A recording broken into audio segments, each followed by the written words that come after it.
después de que me diagnosticaron una enfermedad terminal. Ni una sola persona de mi familia me creyó. Mis padres se burlaban de mí con sarcasmo frío. Y Lucía exhibía su afecto con el falso heredero delante de mí todo el día. En mi desesperación, me preparé para terminar con mi vida. Pero de repente, una serie de comentarios superpuestos apareció ante mis ojos. Decían, ya estamos otra vez. Los protagonistas masculinos de las historias centradas en la muerte de personajes siempre son unos inútiles. Siempre fantasean con castigar a su familia y a esas mujeres tóxicas muriendo. ¿Y qué?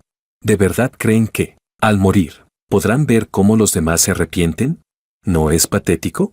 Ya estás muerto. ¿Y de qué sirve que luego se arrepientan? ¿Eso te satisface? Ahí es donde estas historias centradas en la muerte de personajes resultan más repugnantes.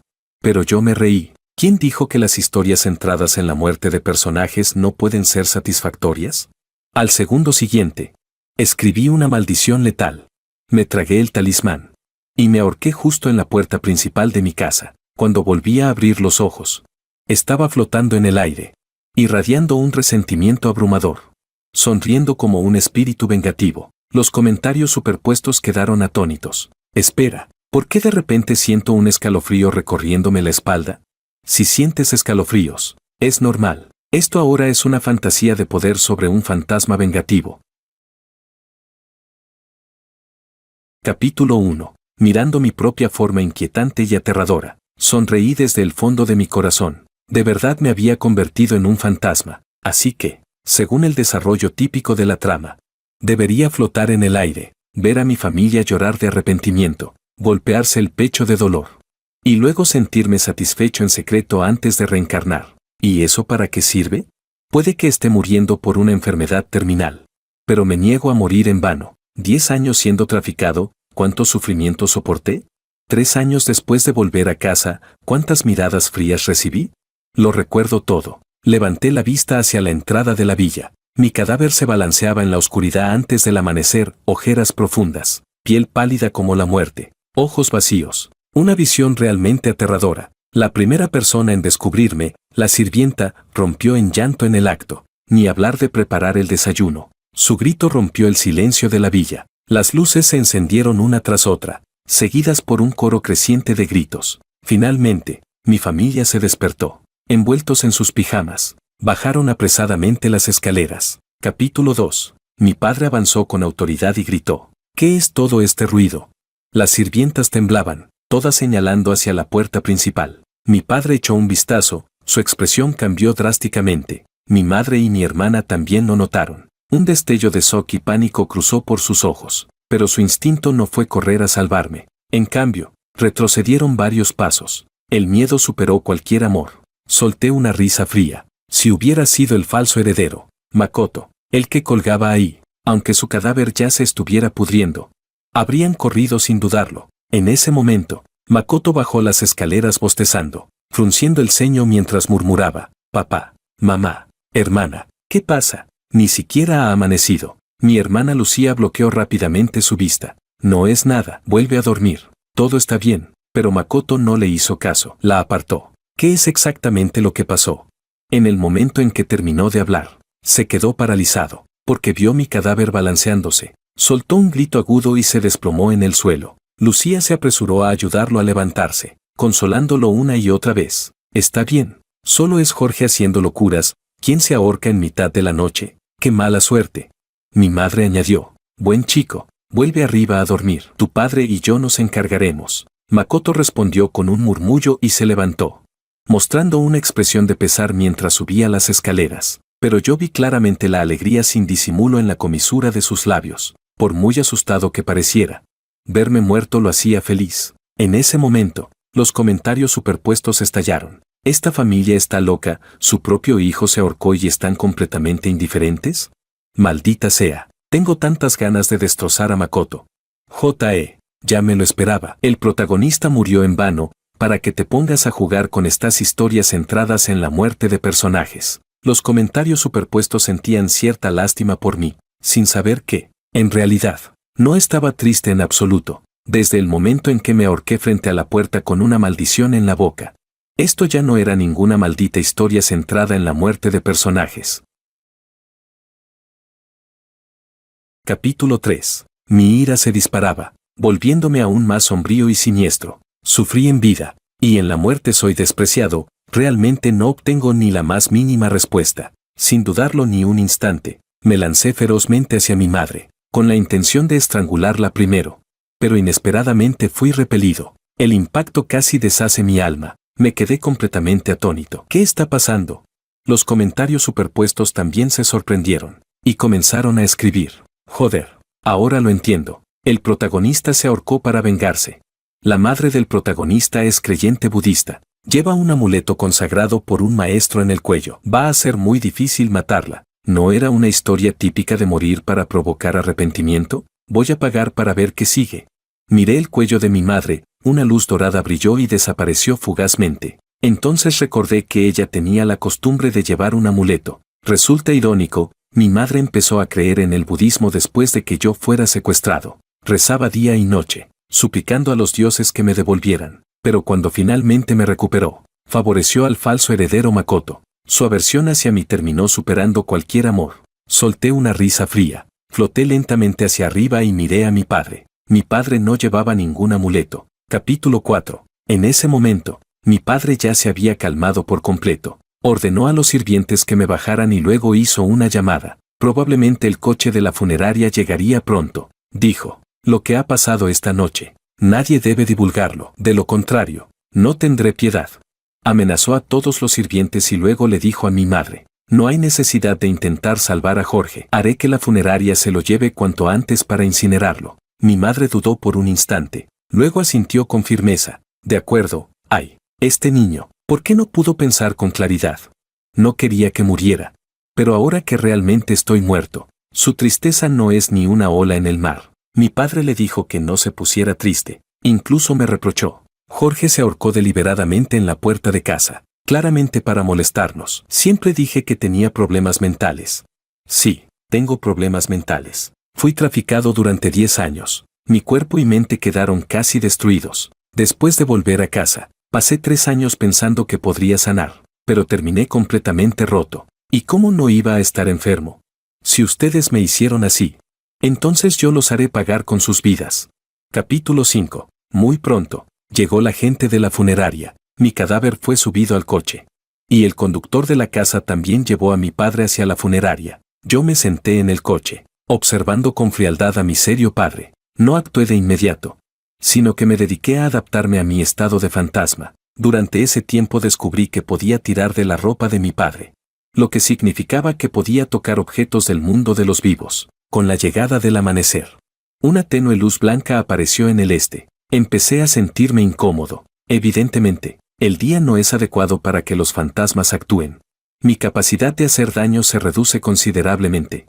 Y ataques físicos como estrangular o asfixiar dejan de ser eficaces. Pero para que un fantasma dañe a alguien, basta con aprovechar el miedo humano. Pensando en eso, hice un intento. Con un pensamiento, me materialicé de repente. Mi padre no reaccionó en absoluto. No podía verme, pero a través del espejo retrovisor del coche, me vi a mí mismo. Cabello oscuro, rostro pálido, pupilas rojas. Hasta yo sentía miedo al verme. El conductor, Tom, se tensó de golpe. Todo su cuerpo se erizó y comenzó a sudar frío. Él también me había visto a través del espejo. Rápidamente volví a ocultarme. Tom es una buena persona. Durante estos 3 años, fue quien me llevaba a la escuela y a menudo me consolaba. No quería asustarlo hasta matarlo. Se frotó los ojos con fuerza. Al no verme, giró la cabeza para mirar. Y luego soltó un suspiro tembloroso. Mi padre frunció el ceño. ¿Qué pasa? Tom se secó el sudor frío, dudando en hablar. Mi padre, molesto, le ordenó que hablara. Tom finalmente dijo, yo creo que acabo de ver a Jorge. Mi padre soltó un resoplido frío. ¿Estás insinuando algo? ¿Acaso puede convertirse en un fantasma? Tom no se atrevió a decir nada más. Mi padre entonces se calmó y dijo, aunque se convirtiera en un fantasma, ¿qué habría que temer? Todo es consecuencia de sus propios actos. Tom suspiró en silencio y siguió conduciendo. Ese mismo día, mi padre se encargó de todos los asuntos posteriores a mi muerte, y directamente ordenó a la funeraria que me incinerara. Yo observé todo con frialdad. Y esperé hasta que regresó al grupo empresarial. Cuando entró solo en su oficina, fue entonces cuando mostré mis dientes pálidos y aterradores. La noche volvió a caer. y la incomodidad desapareció. Ya era hora de actuar. Capítulo 6. Floté hacia el interior de la oficina. Mi padre sostenía una copa de vino tinto, contemplando tranquilamente la vista nocturna a través de los ventanales. Como si la muerte de su hijo hoy fuera algo completamente insignificante, me lancé directamente sobre él y me posé en su espalda. No tuvo ninguna reacción especial. Solo frunció el ceño, se frotó el cuello y mostró una ligera incomodidad. Al mismo tiempo, mi madre llamó por teléfono, preguntando si ya había terminado de encargarse de la cremación. Él respondió: ya está hecho. A partir de ahora solo tendremos a Makoto como hijo. Su tono era indiferente. Mi madre guardó silencio por un momento. En su voz apareció un leve dejo de tristeza. Pero era nuestro hijo biológico. ¿Y qué? Ya le dimos suficiente. Fue él quien se comportó mal. Tenemos la conciencia tranquila. Mi padre resopló con fuerza. Mi madre no supo qué decir y solo pudo colgar. Entrecerré los ojos. Mi resentimiento se desbordaba. ¿Me han dado suficiente? Entonces, ¿por qué cuando estuve hospitalizado por mi enfermedad, ustedes pudieron irse de viaje con Makoto con total tranquilidad? ¿Por qué cuando sufrí acoso en la escuela, ninguno de ustedes quiso dedicar ni un poco de tiempo a defenderme? ¿Por qué cuando puse el diagnóstico de cáncer frente a ustedes, solo se preocuparon por revisar el boletín de notas de Makoto? Apreté los dientes y, de repente, me manifesté. Como el vidrio puede actuar como espejo. Mi figura se reflejó inmediatamente en los ojos de mi padre. Gritó. La copa de vino cayó al suelo. Y él mismo retrocedió tambaleándose, completamente descompuesto. Yo permanecí inmóvil detrás de él, mirándolo con un odio extremo, al darse cuenta de que no estaba equivocado. Salió corriendo sin atreverse a mirar atrás. Al entrar en el ascensor, se obligó a calmarse, mirando a su alrededor mientras estiraba la mano hacia su espalda. Por supuesto, no tocó nada. Justo cuando se sintió un poco aliviado, levanté el puño y le asesté un golpe brutal en la cara. El golpe lo hizo tambalearse. Preso del pánico, gritó: «¡Alguien! ¡Alguien!». Pero su voz no podía salir. No me detuve ni un instante. Golpe tras golpe, descargué mi furia, con el rostro lleno de satisfacción vengativa. Recuerdo claramente que hace un año, por un arrebato de ira, golpeé a Makoto y lo tiré al suelo. En realidad, todo fue una trampa suya, provocándome a propósito, pero eso enfureció a mi padre. Furioso, ordenó que me sujetaran. Y le dijo a Makoto que devolviera el golpe 10 veces. Ese día fui golpeado hasta quedar cubierto de moretones, escupiendo sangre. Solo cuando Makoto quedó satisfecho, mi padre decidió detenerse. Ahora, yo también devolveré el golpe 10 veces. El rostro de mi padre pronto se hinchó como el de un cerdo. Y debido a mi intensa energía resentida, su cara entera quedó invadida, rígida como carbón. Los comentarios superpuestos estallaron en ese momento. Joder, esto sí es venganza. Le torció hasta la nariz. El protagonista da miedo, pero se siente tan satisfactorio. No es suficiente. Ese viejo desgraciado tiene que morir. Yo pensaba lo mismo. Él debía morir. Capítulo 7. En medio de la desesperación, el ascensor se abrió. Mi padre corrió hacia el estacionamiento. Subió al coche de la empresa y aceleró a toda velocidad. Pensó que había escapado, sin saber que yo estaba sentado silenciosamente en el asiento trasero, cuando el coche llegó a una zona suburbana desierta, asegurándome de que no había otros vehículos en la carretera. Entonces me manifesté, una vez más, a través del espejo retrovisor, pero esta vez, mis labios se abrieron en una sonrisa antinatural, mostrando colmillos aterradores, mientras me acercaba con un rostro completamente retorcido. Por el rabillo del ojo, mi padre vio mi reflejo en el espejo. El alivio que acababa de sentir se convirtió instantáneamente en terror absoluto. El coche empezó a perder el control, balanceándose como una hoja al viento, y yo seguía acercándome, hasta que él gritó desesperado: «Hijo, papá estaba equivocado. Estaba equivocado. No me mates. Aléjate, aléjate». ¿Alejarme? ¿Cómo podría hacerlo?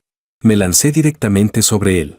Su cuerpo se volvió pesado y helado, y al ver mi rostro junto al suyo en el espejo, finalmente se derrumbó por completo. ¡Bam! El coche perdió el control. Se estrelló contra la barandilla. Dio 5 o 6 vueltas y quedó con las ruedas hacia arriba, casi completamente destrozado. Me agaché en el suelo, observando a mi padre desangrándose. Le quedaba apenas un último aliento. Entre espasmos, suplicaba con todas sus fuerzas: Jorge, sálvame, sálvame. No podía verme. Pero sabía que yo estaba allí. Me levanté, sacudí mis manos. ¿Cómo podría salvarlo? Muy pronto. Su sangre se agotó. Y murió en un dolor y terror extremos, entre los vítores de los comentarios superpuestos. Mostré la primera sonrisa verdaderamente sincera desde que regresé a casa hace 3 años. Capítulo 8. Cuando me disponía a irme. El teléfono de mi padre, con la pantalla completamente destrozada, sonó de repente. Lo toqué para contestar. Del otro lado llegó la voz de mi madre. Viejo, tengo una mala sensación. El corazón me late muy rápido, ¿estás bien? Naturalmente, mi padre no respondió. Mi madre, confundida, dijo, contesta, ¿dónde estás?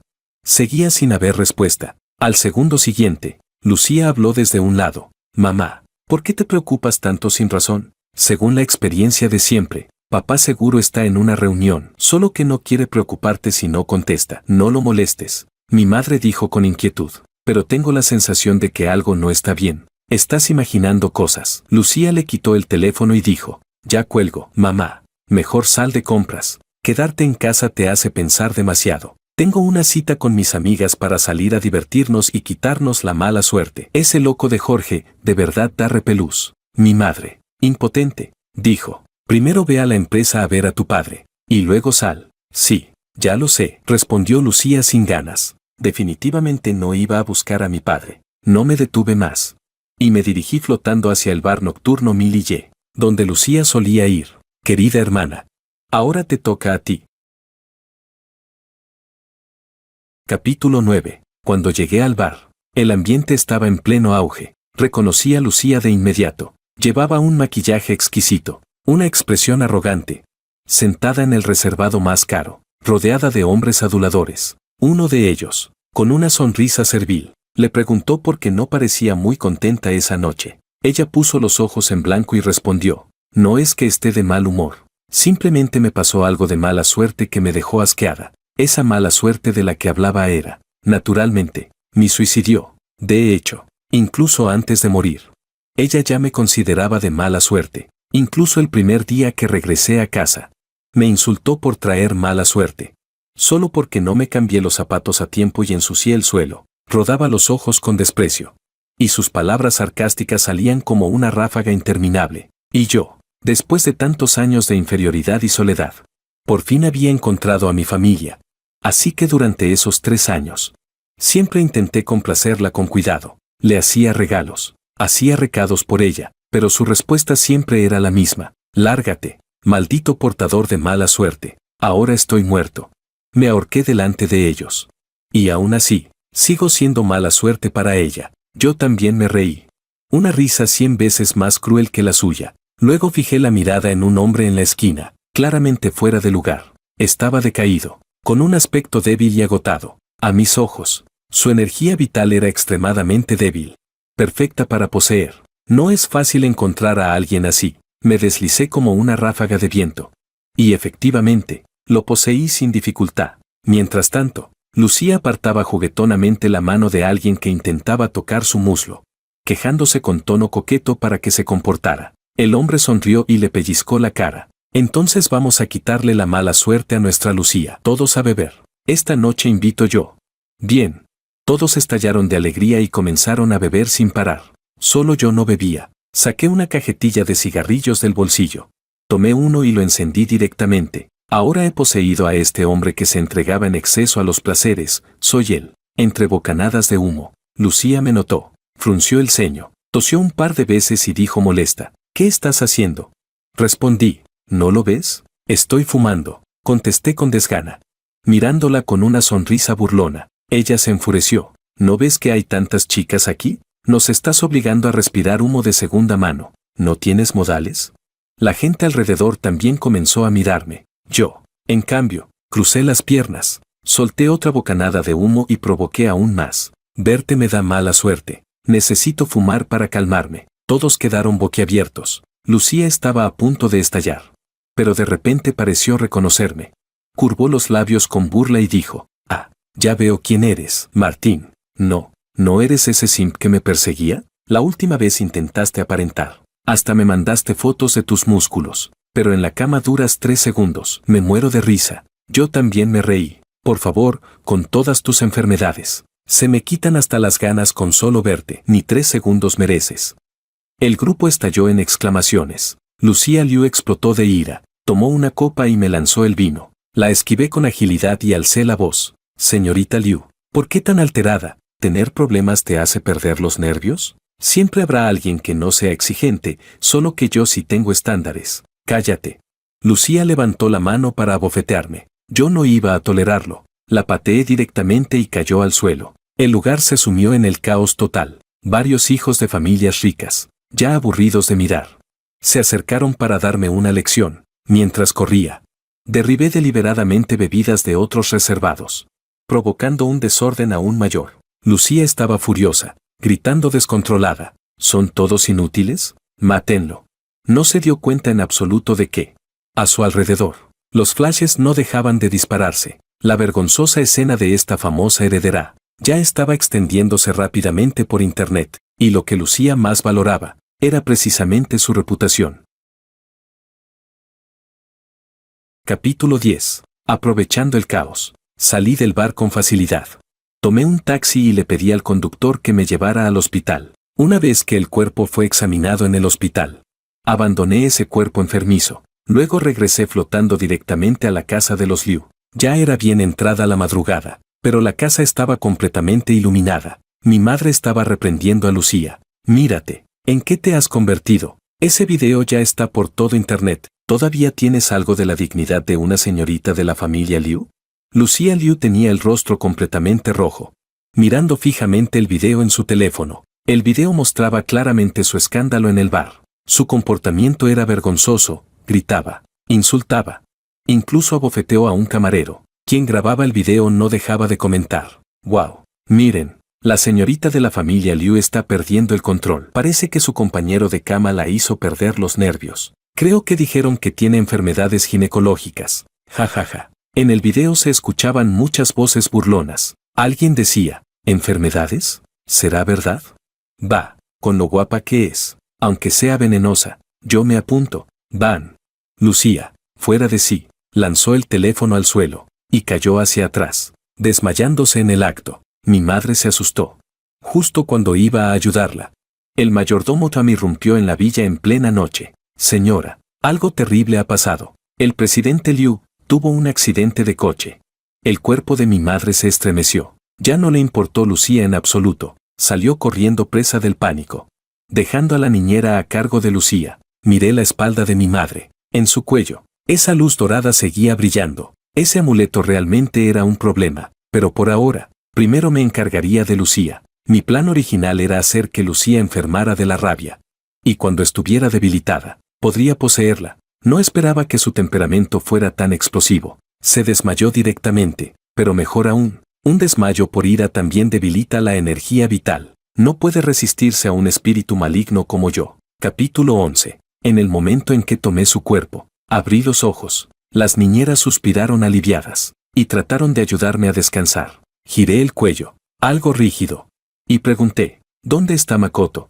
Una de ellas respondió, el joven maestro está descansando. Hoy tuvo algo de insomnio y acaba de dormirse. Solté una risa fría. Parece que sí tiene algo de culpa en la conciencia. Por eso no puede dormir bien. Subí las escaleras con pasos firmes. Al llegar frente a la puerta de la habitación de Makoto, me detuve. Digno del futuro heredero de la familia Liu, su habitación era la más grande de toda la casa, con un lujo absoluto en cada detalle, baño y vestidor independientes, equipo de gimnasio, y una sala de juegos completamente equipada. Cada vez que lo veía, me daba envidia hasta el punto de babear, pero nunca fui codicioso. Cuando recién regresé a casa, me preguntaron qué quería, y solo pedí una computadora de alto rendimiento. Aceptaron, pero luego lo olvidaron por completo. En cambio, Makoto no lo olvidó. Sonrió y dijo, hermano, en unos días te llevo a elegir una. Al principio pensé que era buena persona, así que cuando me invitó a jugar videojuegos en su habitación, fui ingenuamente con él, pero jamás imaginé que, mientras iba a buscar una bebida, llamó a toda la familia, acusándome de ocupar su habitación y echarlo. Luego, con una actitud hipócritamente generosa, dijo que estaba dispuesto a cederme la habitación. Al ver cómo distorsionaba la verdad, Me enfurecí y corrí a golpearlo, pero mi padre me agarró del cuello y me tiró al suelo. Por más que intenté explicarme, nadie me creyó. Mi madre estaba a un lado, con una expresión complicada. Mi hermana, a su lado, me insultó. ¿No tienes vergüenza? Ni siquiera has cambiado tu apellido y ya te crees el heredero. Solo verte me da mala suerte. ¡Qué cosa tan asquerosa! Sentí como si cayera en un abismo helado. Solo pude volver a mi habitación, escuchando afuera como Lucía gritaba a los sirvientes: limpien todo de nuevo, desinféctenlo completamente. ¿Están ciegos? ¿No pueden vigilar a Jorge? A partir de ahora, tiene prohibido entrar en la habitación de mi hermano. En ese momento, sentí la humillación por primera vez, y también comprendí por primera vez que mi familia nunca me amó. Volví al presente. Giré nuevamente el cuello. El cuerpo de Lucía aún me resultaba incómodo. Después de todo, era diferente al de un hombre, pero al fin y al cabo, soy un espíritu vengativo. Así que logré adaptarme, sin decir una palabra. Levanté la pierna y derribé de una patada la puerta de la habitación de Makoto. Después de 3 años, he vuelto a entrar. Capítulo 12. Makoto estaba confundido. Se despertó sobresaltado, mirándome con expresión desconcertada. Lucía, ¿qué pasa? Entré a grandes zancadas. Lo arrastré brutalmente fuera de la cama, y dije: ¿qué pasa? Tu padre está muerto y tú sigues durmiendo como si nada. Eres solo un heredero falso. ¿Y de verdad te crees el príncipe de la casa? Solo verte me trae mala suerte. Basura repugnante. Lo insultaba mientras lo arrastraba. Makoto todavía no entendía nada. Su cabeza golpeó contra el suelo. Dolorido. Hizo una mueca. ¡Ay! ¿Qué te pasa? Ver su cara de idiota me enfurecía aún más. Sin dudarlo, le di una bofetada. ¡Paf! ¿Y todavía tienes cara para preguntarme qué pasa? Tu padre murió. Levántate y empieza a llorar como corresponde. Esa bofetada finalmente lo hizo reaccionar. Levantó la mano para bloquearme, intentando empujarme. Pero se enfrentaba a Lucía poseída por un fantasma. Su fuerza no podía moverme ni un poco. Apretó los dientes y dijo: hermana, ¿te has vuelto loca? No respondí, solo seguía bofeteándolo una y otra vez. Cada golpe llevaba toda mi fuerza. Cuando su cara ya estaba hinchada como un cerdo, empezó a gritar furioso: Lucía, estás enferma de la cabeza. También gritó a los sirvientes en la puerta: ¿ustedes también están locos? Sepárenla de mí. Los sirvientes se miraron entre sí, dudando, sin atreverse a acercarse. Solté una risa siniestra, justo cuando iba a torcerle el cuello a Makoto. Sentí una sacudida en mi alma. Una voz resonó: ¿quién? ¿Estoy soñando? Era Lucía. Esa maldita había despertado. Su conciencia chocaba con la mía, pensando que todo era un sueño. No estaba herida ni enferma.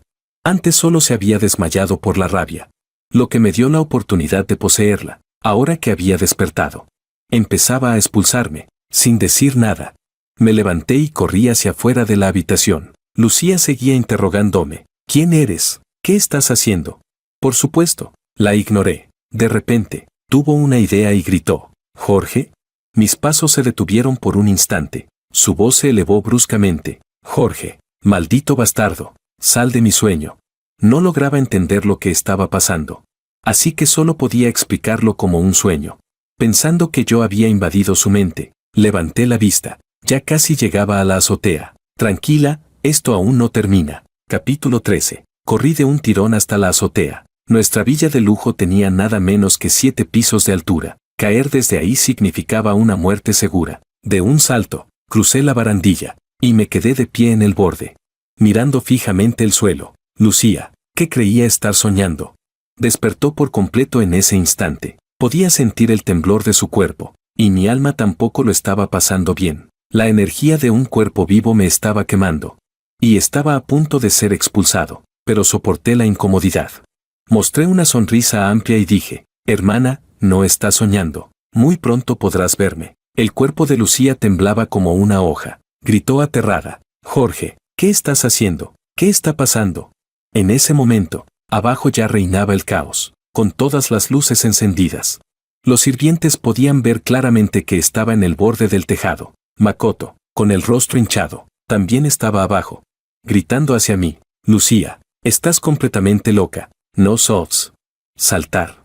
Lucía jamás lo haría. Cuanto más recuperaba el control de su cuerpo, más intensamente sentía el terror de la altura. gritó. Jorge, retrocede, retrocede ahora. Seguía insultando. Pero su voz ya temblaba. Levanté un pie en el aire. Sonreí y dije, hermana, antes tu lengua era muy afilada. No. ¿No me decías siempre que mejor me tirara desde un edificio y muriera de una vez? Así que, he decidido hacerlo. En esta familia. La persona que más me odiaba siempre había sido Lucía. Había 2 palabras suyas que jamás olvidaré. Mala suerte. Y salta desde un edificio. Cada vez que me veía, decía que traía mala suerte. Cuando se enfadaba, me decía que me tirara y me muriera. Recuerdo aquella vez que estuve hospitalizado. Toda la familia estaba de viaje. Y yo, en una simple videollamada. Solo dije que me dolía el estómago. Que dolía tanto que quería morir. Lucía se enfadó. Dijo que le arruinaba el ánimo. Y que si quería morir, que me tirara de un edificio.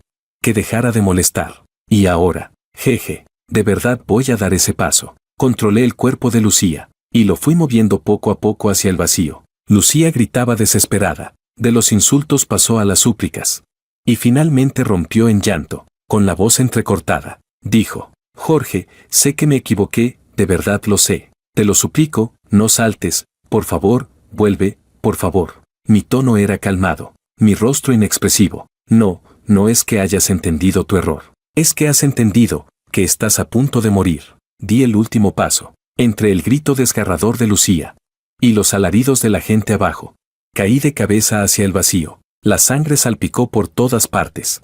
Su cabeza quedó destrozada como una sandía aplastada. La noche de hoy es realmente hermosa.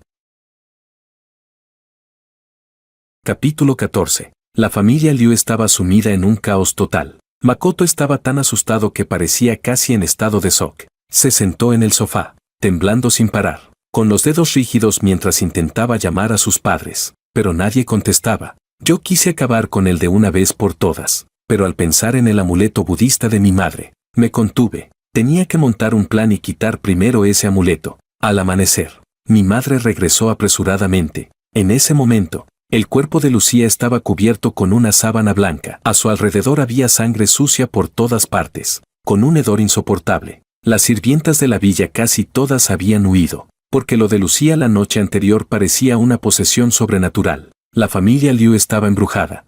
Al ver la sábana blanca, mi madre se quedó petrificada en el acto. Ni siquiera se atrevía a acercarse, hasta que Makoto salió tambaleándose, con la voz temblorosa, «Mamá». Lucía, ella, no pudo seguir hablando, pero mi madre ya había adivinado algo. Incrédula, avanzó paso a paso, temblando, hasta la sábana. Tras luchar consigo misma durante un largo rato, finalmente levantó una esquina, y entonces vio el cuerpo destrozado de Lucía. Mi madre soltó un grito desgarrador y estuvo a punto de desmayarse. Makoto nunca fue valiente. Apenas podía lidiar consigo mismo, mucho menos consolarla. Mi madre lloraba desconsolada. Lucía, ¿qué te pasó? Tu padre Liu murió en un accidente, y tú también. Dios mío, ¿por qué nos haces esto? ¿Por qué? Yo me reía a un lado. Porque el cielo es justo. Lloró durante un buen rato antes de llamar a alguien para encargarse del funeral. Cuando se llevaron el cuerpo de Lucía, mi madre parecía haber perdido el alma. Se quedó sentada en el suelo, con lágrimas deslizándose en silencio. Para entonces, Makoto ya se había calmado bastante. Tras enterarse de que su padre también había muerto, hizo algunos cálculos en su mente y, con la piel erizada, habló. Mamá, muchas de las sirvientas están aterrorizadas. Dicen que la casa está embrujada, y yo también lo siento un poco. Sobre todo lo de mi hermana fue muy extraño, me abofeteó muchas veces. Luego se lanzó desde el edificio para suicidarse. No dijo ni una palabra y estaba sonriendo mientras saltaba. Al oír esto, mi madre tembló. Recuperó un poco la cordura, pero cayó en un profundo silencio pensativo. Después de un largo rato, murmuró con voz ronca. ¿Será que Jorge ha regresado? Capítulo 15. Al oír eso, Makoto dio un respingo del susto. En realidad, él también lo había sospechado, pero no se atrevía a decirlo en voz alta. Solo miraba con temor hacia la puerta de la villa, como si yo aún estuviera colgado allí. Mi madre dijo, no pasa nada, no pasa nada, vamos a buscar a un maestro espiritual para que lo revise. Respiró hondo y estaba a punto de salir con Makoto. Ya estaba casi convencida de que era yo quien estaba causando todo. Justo cuando estaban a punto de salir de la casa, levanté la mano y un viento siniestro sopló. La puerta principal se cerró de golpe. Mi madre y Makoto gritaron aterrados y retrocedieron hasta el sofá. Volví a usar mi poder y sellé todas las ventanas. Ahora, la villa se había convertido en una casa embrujada completamente cerrada. Makoto, cobarde como un ratón, colapsó al instante. ¡Ayuda! ¡Asesino! ¡Ayuda! Su voz resonaba en la villa vacía, pero no llegaba al exterior. Mi madre estaba mucho más calmada. Se secó el sudor frío. Miró alrededor y habló con voz temblorosa. Jorge, hijo mío, ¿eres tú?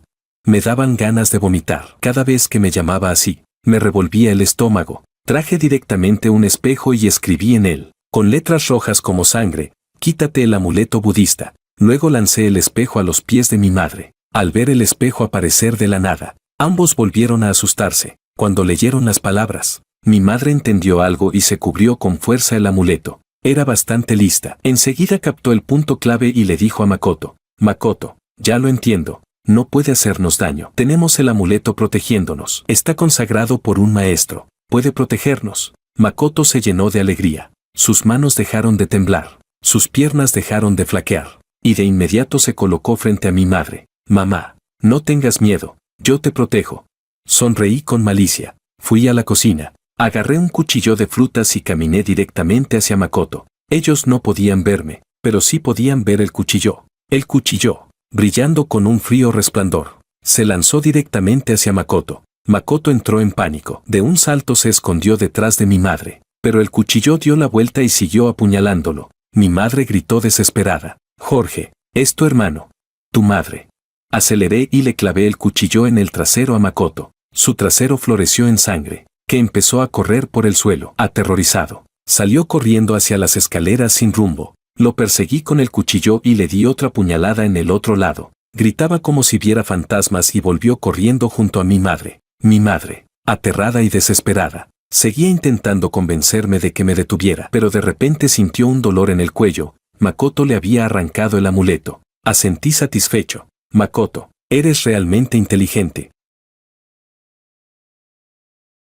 Capítulo 16. Mamá, déjame usarlo. Makoto agarró el amuleto budista y se lo puso, aún temblando de miedo mientras se cubría el trasero. Mi madre estaba aterrorizada, pero no intentó recuperarlo. Entonces me lancé hacia ella con el cuchillo. Igual que antes, evitaba zonas mortales, trasero, muslos, espalda, apuñalaba donde no pudiera matarla. Mi madre gritaba de dolor, refugiándose una y otra vez detrás de Makoto. Cuando ya no pudo soportarlo más, extendió la mano para agarrar el amuleto. Makoto, dáselo a mamá. Los ojos de Makoto parpadearon, y en lugar de dárselo, empujó a mi madre y corrió hacia otro lado. Mi madre se quedó paralizada, con el rostro completamente pálido. Hijo, ¿cómo puedes? Makoto hizo un gesto con la mano. No me llames hijo, no tenemos ningún lazo de sangre. Nada de esto tiene que ver conmigo. Aferrando el amuleto con fuerza, todavía asustado, gritó sin olvidar dirigirse a mí. Jorge, cada deuda tiene su responsable. No tenemos ningún rencor entre nosotros. Si quieres odiar a alguien, ódialos a ellos. Esa familia siempre me favoreció. Yo no lo pedí. No sabía que eran tan idiotas como para no querer a su propio hijo y preferir a un hijo adoptado. Déjame ir. No tengo nada que ver con ellos. Cada una de sus palabras era para excusarse, y cada una de ellas estaba llena de frialdad. El rostro de mi madre se volvió aún más pálido. El miedo y la incredulidad se mezclaban, haciéndola tambalear hasta caer al suelo. Al verla así, Makoto escupió con desprecio. Todo es culpa de tu favoritismo. Mataste a tu marido y a tu hija, y ahora quieres matarme a mí también. Eres un monstruo. No mereces ser madre. Descarada sinvergüenza. Morir 100 veces no sería suficiente para ti.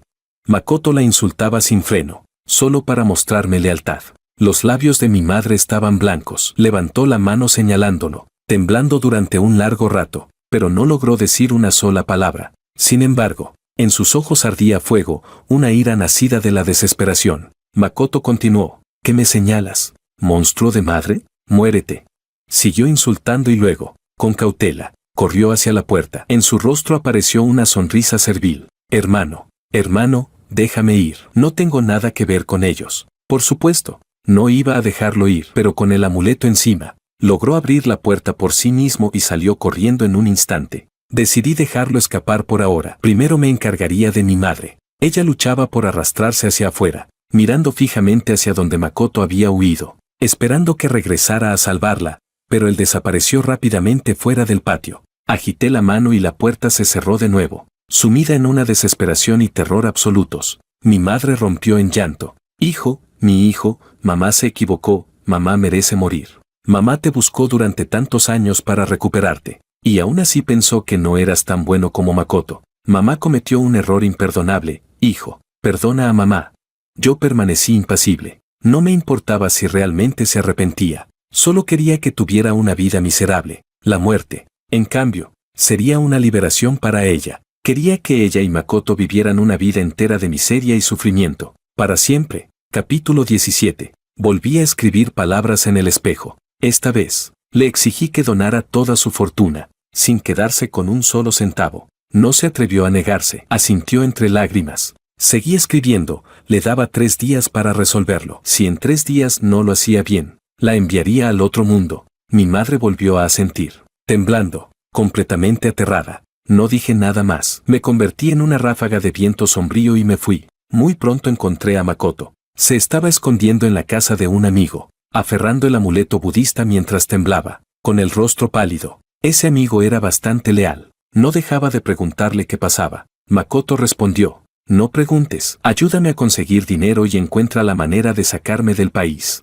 El otro, sin entender nada, dijo, eso es fácil, dame tus documentos y te compro un billete de avión. Makoto seguía temblando. Mis documentos están en casa, no puedo volver. Ayúdame a pensar en otra forma. El otro reflexionó un momento. Entonces voy yo a buscarlos por ti. Makoto abrió la boca. Dudó, pero al final asintió. Era realmente despreciable. Pero yo ya no estaba en casa. Y mi madre también se había ido. Así que aquel tipo consiguió los documentos de Makoto sin ninguna dificultad. Makoto se llenó de alegría. Por fin dejó de temblar. De inmediato le pidió dinero prestado y hasta guardaespaldas para escoltarlo al aeropuerto. El otro aceptó todo e incluso lo acompañó personalmente hasta el aeropuerto. Sin embargo, en cuanto llegaron, Makoto no miró atrás ni una sola vez y subió al avión con decisión. Pero en el momento en que puso un pie en la cabina, soltó un grito como de cerdo degollado, porque todas las caras que veía eran la mía. Naturalmente, era una ilusión que yo había creado. Cuando todos los pasajeros giraron la cabeza al mismo tiempo para mirarlo, colapsó al instante, se orinó y defecó del miedo mientras huía del avión. Nadie pudo detenerlo. Corrió directo al baño de la sala de espera y se encerró en un cubículo, temblando sin parar. Yo flotaba a su lado, sonriendo mientras esperaba. Cuando salió del cubículo y se enfrentó al espejo, aparecí justo a su lado. Volvió a gritar histéricamente y salió corriendo hacia la puerta. Entonces hablé con voz sombría. Vuelve a casa, regresa junto a tu madre, no podrás marcharte jamás, de lo contrario, morirás, morirás, morirás. Makoto se quedó rígido. El miedo extremo hizo que todo su cuerpo se convulsionara, y finalmente se desmayó echando espuma por la boca en el baño. Su cara cayó justo dentro de un cubo con una fregona. Capítulo 18. 3 días después, regresé nuevamente a casa. Mi madre estaba al borde del colapso, pero aún así se obligaba a mantenerse firme mientras firmaba contratos de donación con un grupo de personas, las acciones de la empresa, las propiedades en distintos lugares, los coches de lujo a su nombre, todo lo que tenía valor fue convertido y donado. Además, con la muerte del padre Liu, el pilar de la familia, los Liu habían caído en un abismo de la noche a la mañana. Después de despedir a los invitados, mi madre se cubrió el rostro y rompió a llorar, como si hubiera perdido el alma. En toda su vida había disfrutado de la prosperidad. Por fin le tocaba sufrir. Y para que no se sintiera sola en su desgracia, ya había preparado lo que vendría después. La puerta se abrió. Makoto entró, abatido. Después de desmayarse aquel día, había pasado 3 días en el hospital y acababa de ser dado de alta. En cuanto salió, volvió a casa apresuradamente, temiendo que si no regresaba yo vendría a reclamar su vida. Ahora ya sufría un grave trastorno psicológico. Al verlo, mi madre ni siquiera tenía fuerzas para enfadarse. Simplemente lo miraba fijamente. Makoto tampoco tenía energías. En sus ojos solo había desesperación y vacío. Se acercó a mi madre y se quedó de pie a su lado, inmóvil. Finalmente, mi madre habló. ¿Para qué has vuelto? Él respondió. Jorge, me dijo que volviera a tu lado, mamá. Sigo siendo tu hijo. Al oír esto, mi madre se quedó paralizada por un buen rato, y luego comenzó a tirarse del cabello mientras lanzaba un alarido desgarrador. Era un grito como el de una bestia herida. Claramente, había entendido mi intención. Quería que ellos dos permanecieran juntos por toda la eternidad.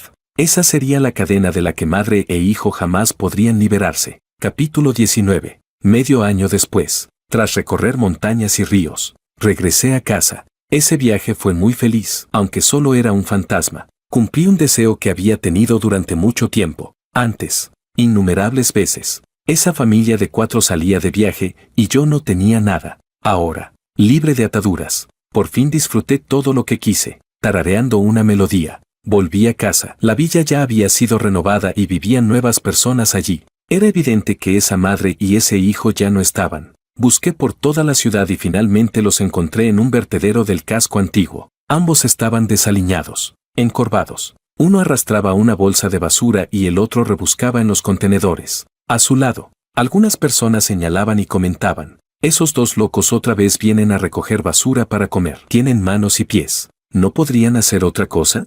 Déjalo. También dan pena. La última vez tiré una bolsa con excrementos y se pelearon creyendo que era algo bueno. En estos tiempos, acabar así, es como ver un fantasma. Como hablaban en voz alta, sus palabras llegaron a los oídos de la madre y el hijo. Especialmente esa frase, ver un fantasma. Makoto dejó de rebuscar en la basura. Empezó a temblar. Luego agarró un trozo de botella rota y, dándose la vuelta, apuñaló a su madre. Todo es culpa tuya, maldita madre monstruo.